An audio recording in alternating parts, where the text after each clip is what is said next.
चलिए आज चलते हैं हम लोग माउंट आबू की ओर। जी हाँ, किसी भी रेलवे ट्रैक से होते हुए आप सबसे पहले आबू रोड रेलवे स्टेशन पहुंचेंगे। जी हाँ, माउंट आबू जाने के लिए सबसे पहले आपको आबू रोड रेलवे स्टेशन पहुंचना होगा। और यदि आप हवाई जहाज़ से आ रहे हैं तो उदयपुर आना होगा। उदयपुर से माउंट आबू की दूरी लगभग 185 किलोमीटर है, जहां से आपको आसानी से रोडवेज बस या फिर टैक्सी मिल जाएंगी।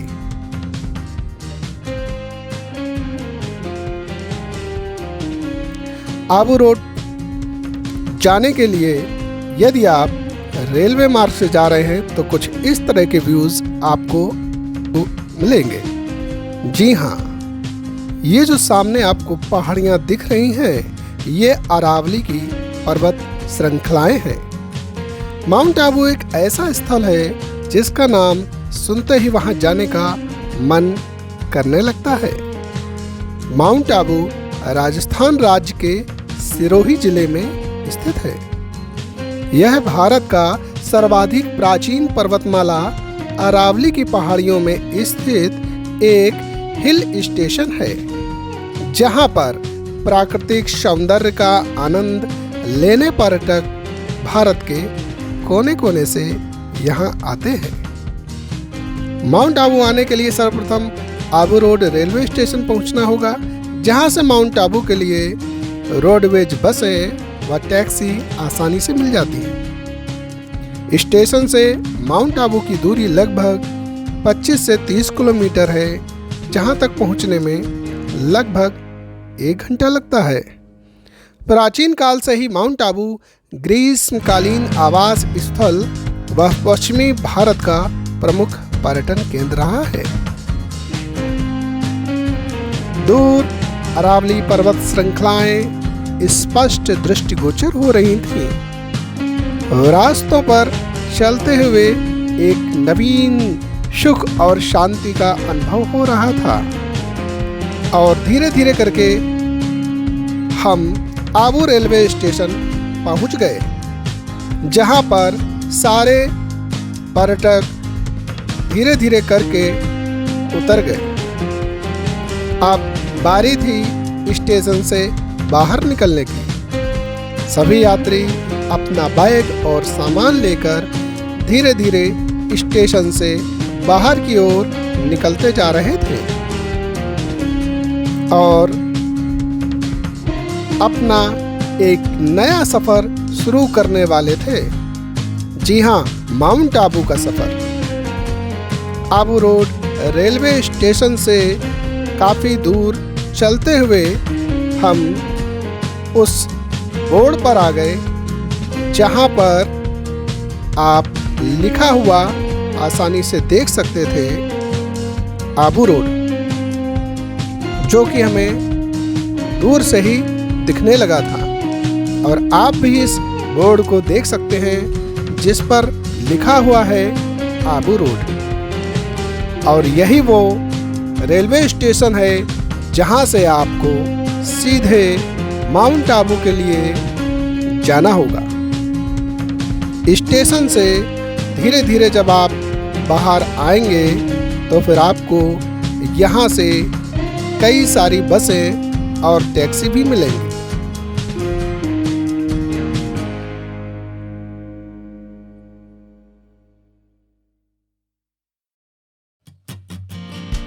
और लीजिए, हम सभी लोग स्टेशन के बाहर आ चुके थे। यहाँ पर काफी सारे पर्यटक इंतजार में बैठे हुए थे। सामने कुछ बसें दिख रही थीं, जो कि यहाँ से सवारियों को ले जा रही थीं। जी हाँ, ये ब्रह्म कुमारी आश्रम वाली बसें थीं।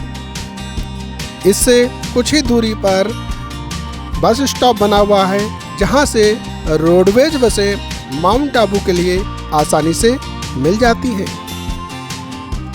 लीजिए, बस में बैठकर हमारे माउंट आबू जाने का सफ़र जारी हो चुका था। रास्ते धीरे धीरे पीछे की ओर छूटते जा रहे थे और हम आगे की ओर बढ़ रहे थे। बाहर के व्यूज और नज़ारे कुछ इस तरह से दिखाई दे रहे थे। ऊंची ऊंची बिल्डिंगें, कुछ सड़क पर चलते हुए वाहन बड़े ही अच्छे दिख रहे थे।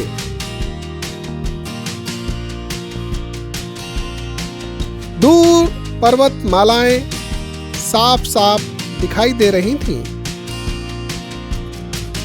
और हमारे अंदर का आनंद और बढ़ता जा रहा था। वह पर्वतमालाएं जो कि छटा बिखेर रही थीं, अद्भुत और अनुपम, उन्हें देखने का मन लगातार कर रहा था। बहुत ही अद्भुत और सुंदर दृश्य था।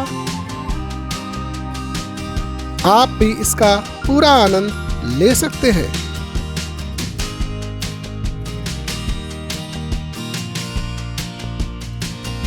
ऐसा लग रहा था कि लगातार टकटकी लगाए बस इसी पर्वतमाला को देखते रहें।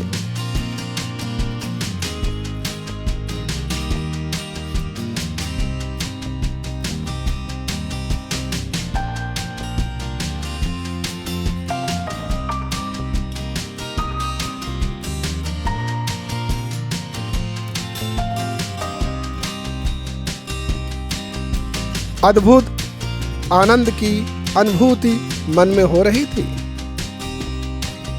पर्वतमाला अब कुछ और भी स्पष्ट दिखाई दे रही थी।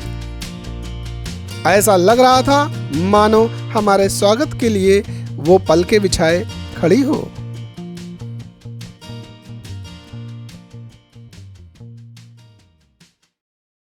ये ब्रह्मा कुमारी का गेट नंबर 3 दिखाई दिया, जहां से ब्रह्म कुमारी आश्रम यानी कि शांति निकेतन में प्रवेश करने का रास्ता है।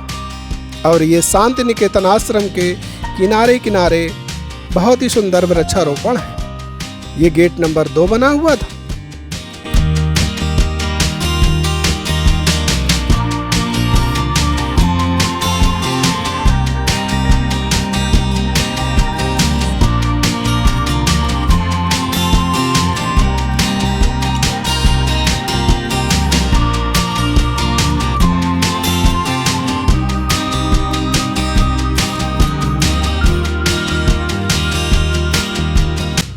सुंदर नक्काशी से युक्त एक गेट दिखाई दिया, जो कि मोहिनी आश्रम के नाम से फेमस था। यहाँ पर कुछ अंदर की ओर जाना हुआ तो देखा यह आश्रम बहुत ही सुंदर बसा हुआ था। यह आवासीय भी था और आम तो कुछ इस तरह से लगे हुए थे, मन कर रहा था मानो अभी तोड़कर खा ले। इतने बड़े बड़े आम और यहाँ तोड़ने वाला भी कोई नहीं। ये यहाँ पर ब्रह्म कुमारी आश्रम की बसें भी चलती हैं, जो कि यात्रियों को इन आवासों पर ले आती हैं। अंदर बसा हुआ ये बहुत ही सुंदर भवन है। ये चारों तरफ आप कुछ इस तरह से देख सकते हैं। प्राकृतिक हरियाली के बीच में कितने आनंद का अनुभव होता होगा, इसका अंदाजा आप स्वयं लगा सकते हैं। बेहतरीन नक्काशी, अच्छी साज सज्जा और सामने ये एक बिल्डिंग दिख रही है, जहां पर बहुत ही सुंदर पपेट लगे हुए दिखाई दे रहे हैं।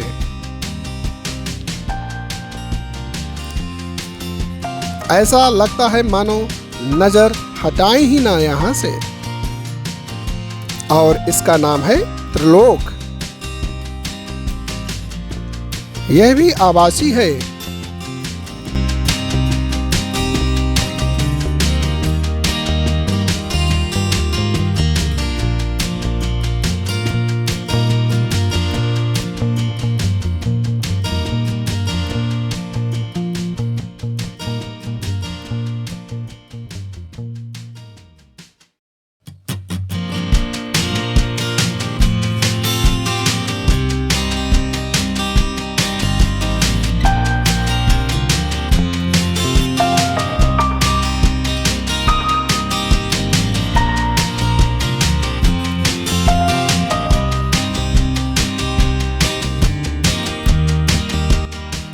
आत्मिक शांति का अनुभव हो रहा था।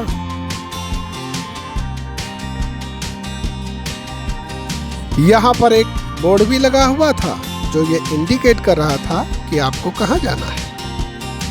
यह ब्रह्म कुमारी आश्रम यानी शांति निकेतन है। और ये जो सामने आपको ब्रिज दिख रहा है, यह इस शांति निकेतन का भोजनालय बना हुआ है, जहां पर तमाम सारे भक्त लोग आकर भोजन ग्रहण करते हैं। ये आप स्पष्ट देख सकते हैं। और ये आवासीय भवन बने हुए हैं जो कि आपको दिखाई दे रहे हैं।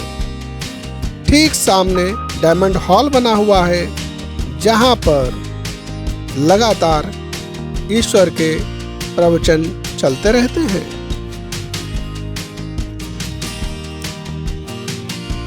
ईश्वर में आस्था रखने वालों के लिए यह बहुत ही उत्तम स्थल है। ये सामने दिखती हुई अरावली शिखर की चोटियां अद्भुत प्रतीत हो रही हैं।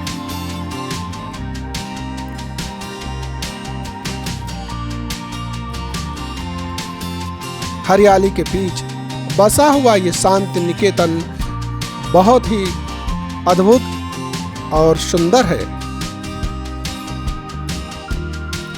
इस शांति निकेतन को आप कुछ इस तरह से देख सकते हैं। किनारे पर पहाड़ियां, मध्य में बने हुए शांति निकेतन आश्रम के भवन और भवनों के किनारे किनारे लगे हुए हरे भरे वृक्ष। ये सामने डायमंड हॉल दिखाई दे रहा है। इस डायमंड हॉल में लगभग 20,000 लोगों के बैठने की व्यवस्था है। और ये आश्रम की बसें हैं जो कि यात्रियों को निःशुल्क आबू रोड से इस आश्रम तक लाती हैं।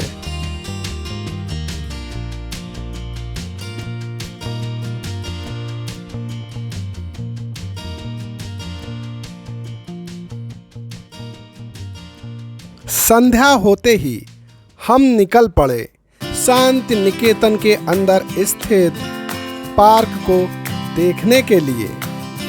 पैदल चलते हुए इधर उधर देखते हुए हम पार्क की ओर चल पड़े। बेहतरीन नक्काशी साज सज्जा से युक्त भवनों को पार करते हुए हम पहुंचे तपस्या धाम की ओर। इस रास्ते से सीधे चलते हुए हमें ये तपस्या धाम की बाउंड्री दिखाई दे गई और उसका मेन गेट मेहराब लिए हुए था, जहां से अंदर इंटर हुए। अंदर प्रवेश करते ही दृश्य अत्यंत मनोहरणीय था। आत्मा अंदर तक सुखद एहसास की अनुभूति कर रही थी। तपस्या धाम का हॉल ठीक सामने दिखाई दे रहा था, जहां लोग कुछ देर के लिए ध्यान मग्न होते हैं। और इसी कमलनुमा आकार के ऊपर बना हुआ तपस्या धाम प्रमुख आकर्षण का केंद्र है। ये स्टैचू और ये कमल के आकार में बना हुआ तपस्या धाम, जिसके चारों ओर जल भरा हुआ है, बहुत ही सुंदर प्रतीत हो रहा है। ये बाग बगीचे, ये टाइगर के स्टैचू और साथ ही साथ राष्ट्रीय पक्षी मोर जैसे ये कछुआ और ये गाय, ऐसा लग रहा था मानो बस जान डालनी ही बाकी हो। यहाँ आ जाइए तो जाने का मन ही नहीं करता। पैर रुक से जाते हैं, मन ठहर सा जाता है, आत्मा को सुकून मिलता है, मस्तिष्क को शांति प्राप्त होती है। महीन महीन घास के बीच चलते हुए आपके कदम ऐसा लगेगा मानो ये सफर कभी खत्म ही ना हो। इतना सुंदर पार्क बना हुआ है कि आप यहां घंटों बिता दें तो इस बात का पता ही नहीं चलेगा कि कब हमारा समय व्यतीत हो गया। बहुत ही आकर्षक ढंग से बनाया गया है, सुनियोजित और सुव्यवस्थित तरीके से। इस पार्क की ये बहुत बड़ी खासियत है कि यहाँ पर बच्चे हो या बड़े सभी पूर्ण आनंद में मग्न हो जाते हैं। ये दूर से आपको तपस्या धाम का हॉल दिख रहा होगा। इसी हॉल में कुछ देर शांति के साथ लोग बैठते हैं। अब चलते हैं गॉडलीवुड स्टूडियो। जी हाँ, ये वही स्टूडियो है जहां से ओम शांति के प्रवचन रिकॉर्ड कर लाइव कास्ट किए जाते हैं और इसका नाम है गॉडलीवुड स्टूडियो, जो कि मनमोहिनी आश्रम में ही बना हुआ है। आप इस आश्रम में प्रवेश करने के बाद देखेंगे कि कांच की काफी बड़ी ऊंची बिल्डिंग आपको दिखाई देगी। ठीक सामने से ये एंट्री गेट है जहां से आप प्रवेश ले सकते हैं। ठीक सामने दीवार पर लिखा हुआ दिखेगा आपको गॉडलीवुड स्टूडियो।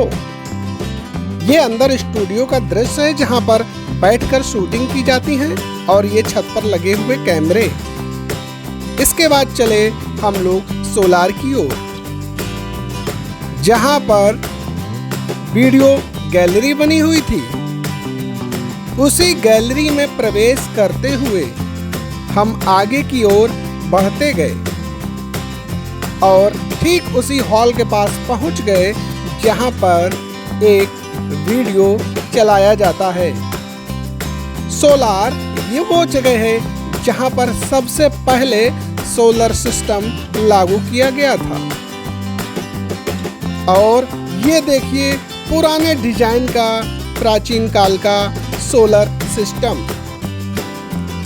यहाँ से ही विद्युत पूरे के पूरे ब्रह्मा कुमारी आश्रम में जाती थी। यही कारण है कि वहां पर लाइट 24 घंटे रहती है, दिन हो या रात लाइट का प्रवाह लगातार बना रहता है।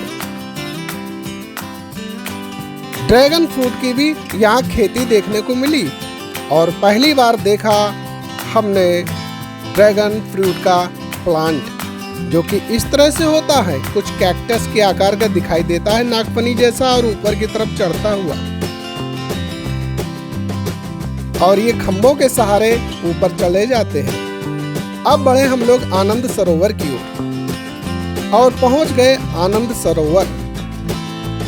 यह स्थल भी भ्रमण के लिए अत्यंत उपयुक्त है। यह परिसर भी आवासीय है और यहाँ भी भक्तजन निवास करते हैं। यहाँ मेन गेट है। यहाँ से प्रवेश लेते ही आपको चारों ओर का दृश्य कुछ इस प्रकार से दिखाई देगा। गेट से प्रवेश करते ही ये सुंदर से स्टैचू, जो कि मशरूम के आकार के हैं, और ऊपर लिखा हुआ आनंद सरोवर आपको स्पष्ट दिखाई देगा।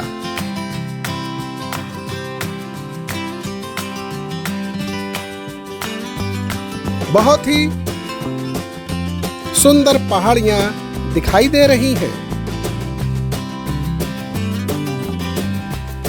थोड़ा आगे चले तो हम लोग बहुत ही सुंदर पार्क के पास पहुंच गए और चारों ओर कुछ इस तरह के व्यूज दिखाई दिए।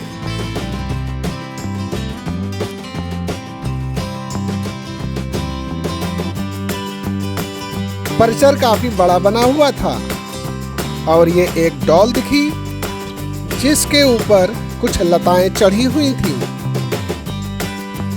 और ये आश्रम के अंदर दादी गुलजार पार्क ये बना हुआ था। धीरे धीरे शाम हो चली थी तो लाइटें जल गई थीं। तेज हवाएं चल रही थीं। ऐसा लग रहा था मानो आंधी आने वाली हो।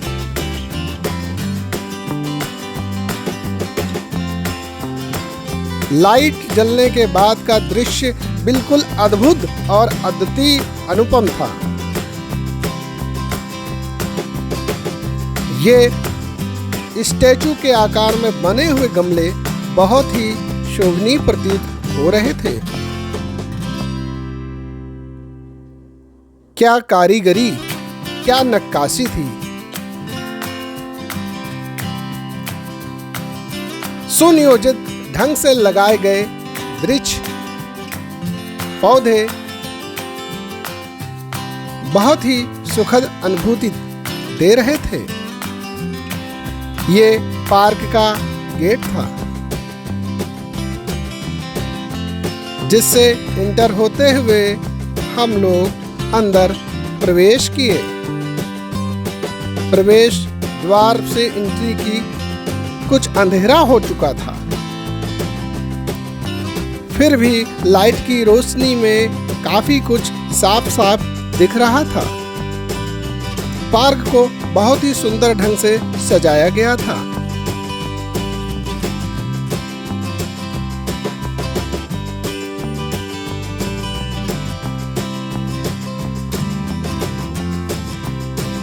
ये गैलरी के दोनों ओर नक्काशियां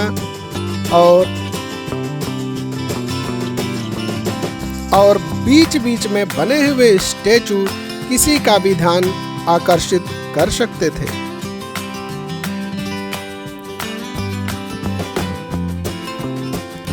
जगह जगह पर देवी देवताओं की तस्वीरें, उनके स्टैचू, उनकी मूर्तियां देखने को मिलती हैं। और बाहर निकलते ही रास्ते में ये एक अद्भुत ट्रेन देखने को मिली। जी हाँ, जिसका इंजन तो ट्रेन का था लेकिन पीछे यहाँ पर प्लांट के लिए व्यवस्था की गई थी गमलों की तरह। जी हाँ, इस पर प्लांट लगे हुए थे और ये डिवाइडर का भी काम कर रही थी। वाह, क्या कला है।